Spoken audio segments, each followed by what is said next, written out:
May target umanong itumbang dalawang minor de edad na namaril sa paaralan sa Tacloban. Yan ang lumabas sa investigasyon ng mga otoridad.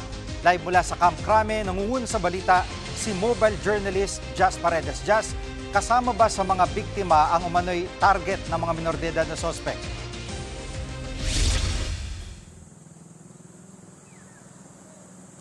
Jiggy, ayon sa Eastern Visayas Police, hindi natunton ng dalawang sospek ang kanilang target. Base sa salaysay ng isang testigo, pagdating ng mga sospek sa koridor ng paaralan, sinilip ng 15 anyos na si alias Rod ang lugar pero wala doon ang kanilang hinahanap. Nang hindi raw matunton ang target, basta-basta na lang daw na maril sa mga bintana ang dalawa.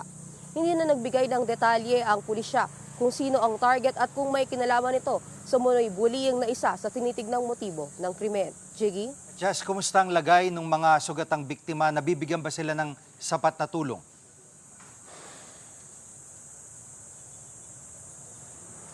Jiggy, patuloy pa rin nagpapagaling sa ospital ang 12 sugatang biktima. Sa huling tala ng mga otoridad, 15 ang sugatan sa pamamaril habang may 5 pang sugatan o napilayan habang lumilikas.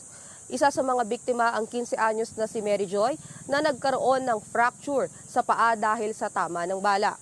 Nagkatroma raw ang dalagita ayon sa kanyang nanay. Ang isa pang biktimang grade 9 student dinala sa ICU ng tamaan ng bala sa ilalim ng pusod na tumagos sa tagiliran.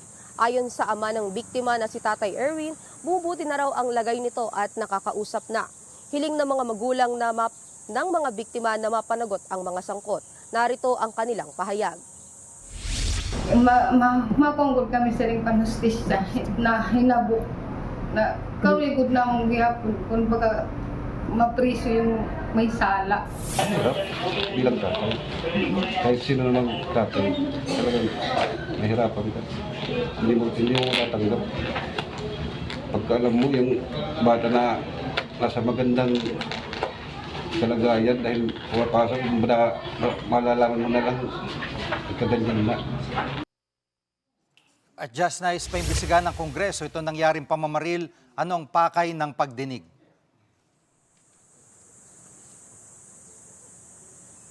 Jiggy, naghain nga ng resolusyon ng ilang kongresista para imbestigahan ng iba't ibang komite sa Kamara ang pamamaril sa Tacloban City. Sa July 1 naman, magsasagawa ng pagdinig ang Senado. Pangungunahan ito ng Senate Committee on Women, Children, Family Relations, and Gender Equality ang Senate inquiry. Ang mga pagdinig sa Kongreso, Jiggy, ay in aid of legislation.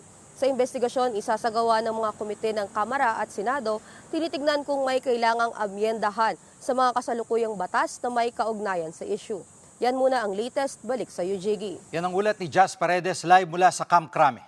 Mga kapatid, Jiggy Manikad po. Pagdating sa mahalagang balita sa loob at labas ng bansa, dapat una sa lahat, mag-follow at mag-subscribe na sa social media pages ng News 5.